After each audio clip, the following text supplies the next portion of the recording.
கர்த்தருடைய பரிசுத்த நாமத்திற்கு ஸ்தோத்திரம் உண்டாவதாக. இன்றைய ஜீவ வார்த்தை நிகழ்ச்சியை கேட்டுக்கொண்டிருக்கும் அனைவரையும் கர்த்தருடைய பரிசுத்த நாமத்தினால் வாழ்த்துகிறேன், ஆசீர்வதிக்கிறேன். இன்றைய சின்ன தியானத்திற்கு தேவன் கொடுத்த வேத பகுதி அது சங்கீத புஸ்தகம், அதில் 50ஆம் சங்கீதம் 15ஆம் வசனம். சங்கீதம் 50:15. ஆபத்து காலத்தில் என்னை நோக்கி கூப்பிடு, நான் உன்னை விடுவிப்பேன், நீ என்னை மகிமைப்படுத்துவாய். இன்றைய தினம் இதை கேட்டுக்கொண்டிருக்கும் தேவ பிள்ளைகளே, தேவ ஜனமே, தேவன் உங்கள்கிட்ட சொல்லுகிற ஒரு காரியம் என்னவென்றால், நான் உங்களை விடுவிப்பேன். இன்றைய தினத்திலிருந்து, பழைய காலங்களிலிருந்து, பழைய வாழ்க்கையிலிருந்து, பழைய போராட்டங்களிலிருந்து, பழைய கஷ்டங்களிலிருந்து, உங்களுக்கு என்ன போராட்டங்கள், என்ன கஷ்ட நஷ்டங்கள் இருந்தாலும் அதிலிருந்து இன்றைய தினத்திலிருந்து உங்களுக்கு விடுதலை. இன்றைய தினத்திலிருந்து தேவன் உங்களை பரிபூர்ண விடுதலையாக்க வல்லவராக இருக்கிறார். பரிபூர்ண விடுதலையாக்க வல்லவராக இருக்கிறார். விடுதலை படுத்தியோன்னு அடுத்து என்னது? நம்ம தேவனை மகிமைப்படுத்த வேண்டும். நீ என்னை மகிமைப்படுத்துவாய். அப்ப நம்ம தேவனை விடுதலை ஆனோன்னு அத்தனை வருஷம் போராடினீங்க, நான் அவரை பார்த்தேன் இவரை பார்த்தேன் இன்னொரு பண்ணி பார்த்தேன், எல்லாம் பண்ணி இப்போ நான் பர்ஃபெக்டா எந்த பிரச்சனையும் இல்லாமல் நான் இருக்கேன்னு சொல்ல போறோமா? இல்லை, எவ்வளவோ போராட்டத்துக்கு மத்தியிலையும், எவ்வளோ தோல்விகள் மத்தியிலும் நான் என் தேவனை தேடினேன், என் தேவனை நோக்கி கூப்பிட்டேன், கர்த்தர் என்னை எல்லா பயத்திலிருந்து என்னை நீங்களாக்கி விடுவித்தார் அப்படின்னு தேவநாமத்தை மகிமைப்படுத்துவதாக காணப்படுகிறோமா? இந்த இரண்டு காரியங்கள்லாம் நம்ம எங்கே இருக்கோம்? அதாவது தேவனை நோக்கி 10 குஷ்டரோகிகள் வந்தாங்க. லூக்கால பார்க்கலாம். 10 குஷ்டரோகிகள் வந்தாங்க. தேவன்கிட்ட சுகம் பெற்றாங்க. சுகம் பெற்ற உடனே 10 பேர்ல ஒரே ஒருத்தர் தான் திரும்பி தேவனை மகிமைப்படுத்தினார். மிச்சம் 9 பேர் எங்க? சுகம் பெற்ற மிச்சவங்க எங்கன்னு தேவன் கேட்டாரு, அவங்ககிட்ட கேட்டாரு.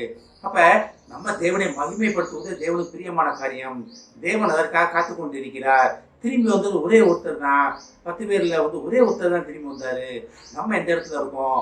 ஒருவேளை 2000 வருடங்களுக்கு முன்பாக கண்ணுக்கு முன்பாக இயேசுவை பார்த்த, கண்ணுக்கு முன்பாக அவருக்கு சுகம் பெற்றவங்களே அப்படி இருந்தாங்கன்னா, இந்த சூழ்நிலையில நம்ம எந்த இடத்துல இருக்கோம், நம்ம எப்படி இருக்கிறோம் என்பதை ஆராய்ந்து அறிவதற்காக தேவன் இன்றைய தினம் நம்மளை அழைக்கிறார்.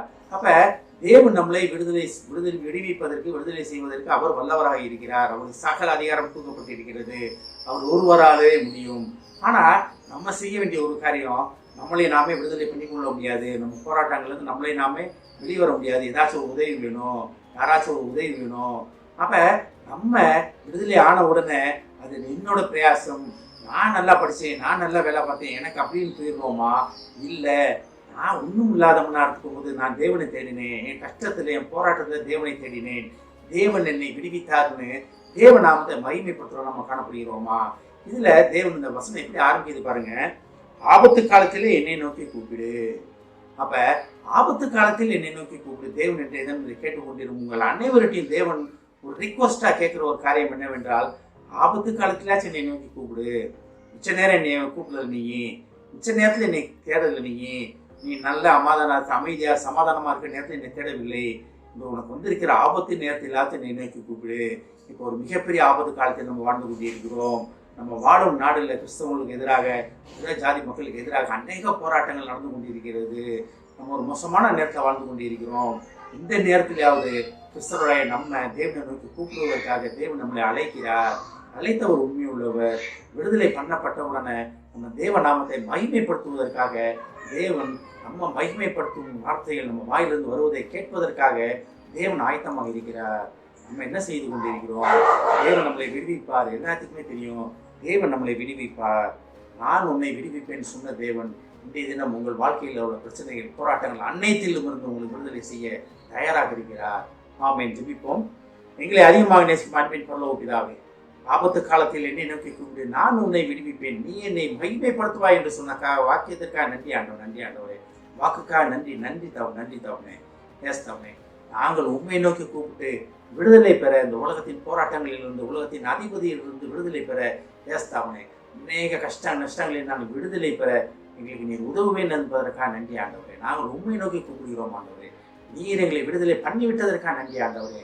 இன்றைய தினத்தில் அந்த உண்மை மகிமைப்படுத்தும் வார்த்தைகள் மட்டுமே எங்கள் வாயிலிருந்து வரப்போவதற்காக நன்றி ஆண்டவரே.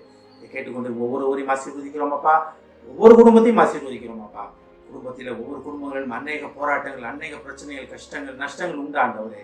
அனைத்து காரியத்திலும் தகப்பனே அவர்கள் உண்மையை நோக்கி கூப்பிட்டு உம்மிடத்திலிருந்து விடுதலை பெற்றுக்கொள்பவர்களாக அவர்கள் காணப்பட உதவி செய்யும் ஆண்டவரே. பெற்ற விடுதலையுடன் நின்று விடாமல் தகப்பனே உமது நாமத்துக்கு மகிமையாக அவர்கள் சாட்சி சொல்ல உதவி செய்யும் ஆண்டவரே. ஆசீர்வதிக்கும் அப்பா. இயேசுவின் மூலமாய் கேட்கிறேன் நல்ல பிதாவே. ஆமென். கர்த்தர் உங்களை ஆசீர்வதிப்பாராக.